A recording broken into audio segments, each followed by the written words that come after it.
আমার এই বোনটি বলেছেন যে একটু আপনাদেরকে মেলে ধরুন, আপনারা কি চান। কুলামনে দেখলেই আপনারা সাদাকে সাদা হিসাবে পেয়ে যাবেন, কালোকে কালো হিসাবে পেয়ে যাবেন। দল হিসাবে আমাদের উপরে যা করা হয়েছে আমরা আল্লাহর রাস্তায় তা ক্ষমা করে দিলাম। দল হিসাবে আমরা কোনো প্রতিশোধ নেব না। কোনো ভিকটিম কিংবা ভিকটিম ফ্যামিলি তারা যদি সুনির্দিষ্ট অপরাধের প্রতিকার চেয়ে আইনের আশ্রয় নেয়, আমরা তাদেরকেও সাহায্য করি। যারাই রাজনীতি করবেন তাদের জন্য আল্লাহ একটা রাজকীয় মন দেন। আমার এই বোনটি বলেছেন যে একটু আপনাদেরকে মেলে ধরুন, আপনারা কি চান, এই জাতিকে কোন ডেস্টিনেশনে আপনারা পৌঁছাতে চান। ইনশাআল্লাহ আপনারা পাচ্ছেন এবং আরও পাবেন। আমি শুধু এতটুকু বলবো যে শুধু আমাদেরকে নয়, যারা এই দেশে রাজনীতি করবেন তাদের সকলকে আপনারা কুলামনে দেখবেন। কুলামনে দেখলেই আপনারা সাদাকে সাদা হিসাবে পেয়ে যাবেন, কালোকে কালো হিসাবে পেয়ে যাবেন। অনেকে আমাদের নিয়ত নিয়ে প্রশ্ন তুলে, আমি হাসি। নিয়ত অন্তরের ব্যাপারও দেখে কেমনি? সে তো আমার পারফরমেন্স দেখবে, আমার পারফরমেন্স দেখে আমাকে সে বিচার করুক। আমরা বাংলায় একটা প্রবাদ জানি, বৃক্ষ তোমার পরিচয় কি? বৃক্ষ জবাব দিচ্ছে ফলে আমার পরিচয়। তো ফলটা আমি দেখব, সে যেই হোক, যে দল হোক, ব্যক্তি হোক, নির্দলীয় হোক, হুয়েভার মেবি, আমি তাকে সেইভাবেই তার ফল দিয়ে, কাজের ফলাফল দিয়ে বিবেচনা করব। তা আপনারা আমাদের অন্তর সুন্দর হোক, আল্লাহর কাছে দোয়া করবেন, আর কাজ ভালো হোক, এই জন্য আমাদেরকে সমর্থন দিবে।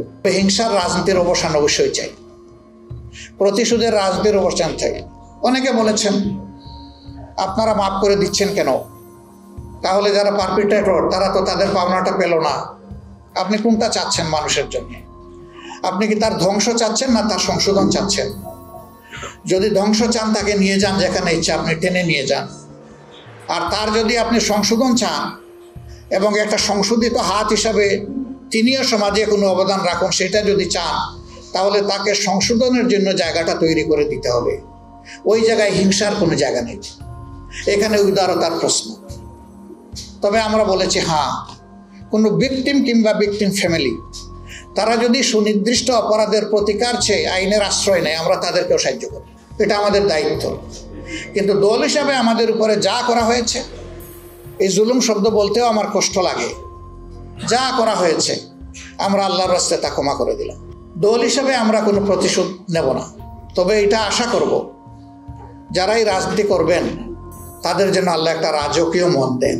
তারা যেন জটিল এবং সংকীর্ণ মনা না হন, তারা যেন এক ছোকা না হন, তারা যেন তুষামতকারীদের পাল্লায় পড়ে জনগণকে ভুলে না যান, তারা যেন জনগণের খাদেম হন, তারা যেন জনগণের মালিক না হন।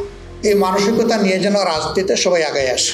ডেমোক্রেসির বিউটি হচ্ছে যার যার আদর্শ মেলে ধরবে, জনগণ এখান থেকে চুজ অ্যান্ড পিক করবে, পছন্দ করবে, গ্রহণ করবে। কারো উপর কোনো কিছু চাপিয়ে দেওয়া যাবে না। ওরে নির্মূল করো, ওরে ধ্বংস করো, ওরে মাটির নিচে পাতালপুরিতে পাঠিয়ে দাও, এগুলা রাজনীতির ভাষা নয় এবং এগুলো রাজনীতি নয়, এগুলো নোংরামি রাজনীতির নামে। এগুলো বন্ধ হওয়া উচিত। তবে যদি সুনির্দিষ্ট বড় কোনো অভিযোগের কারণে কোনো দল, সংস্থা, সংগঠনের কোনো কিছু পাওনা হয়, সেটাও সে পাবে। কিন্তু সেটা আইন হাতে তুলে নয়, এটা আইনি প্রক্রিয়ার মাধ্যমে হতে হবে। আবার আইন সেটা মতলবী আইন হলে চলবে না, এটা অবশ্যই ট্রান্সপারেন্ট এবং ফেয়ার স্ট্যান্ডার্ডের উপর এটা হতে হবে। তাহলে জাস্টিস সেখানে এস্টাবলিশ হবে, ন্যায় বিচার যেখানে থাকে, সমাজ সেখানে গর্বিত সমাজ হয়। আমরা ন্যায় বিচার ভিত্তিক একটা গর্বিত সমাজ গড়তে চাই। এক ভাই বলেছেন, উনি বলেছেন যে উনি খুব আনন্দিত যে জামাতের আমির এবং মহানগরী উত্তরের আমির দুইজনই বৃহত্তর সিলেটের মানুষ। আমার পরিচয় ভাই ভিন্ন। আমাকে লোকেরা জিজ্ঞাসা করে আপনার ঠিকানা কি? আমি বলি সাধারণ পরিবহন সমগ্র বাংলাদেশ। আমি যদি এই সংগঠনের প্রধান হয়ে থাকি তাহলে আমার নির্দিষ্ট ঠিকানা নাই, আমার সারা বাংলাদেশই আমার ঠিকানা। আমি যদি বাংলাদেশকে সেইভাবে না নেই তাইলে আমি ইনসাফ করতে পারবো না, আমার দলের উপরে পারবো না, আমি দেশবাসীর উপরে পারবো না। আমি এই ঠিকানায় থাকতে চাই, এটাই আমার জন্য কমফোর্টেবল। আপনারা দোয়া করবেন।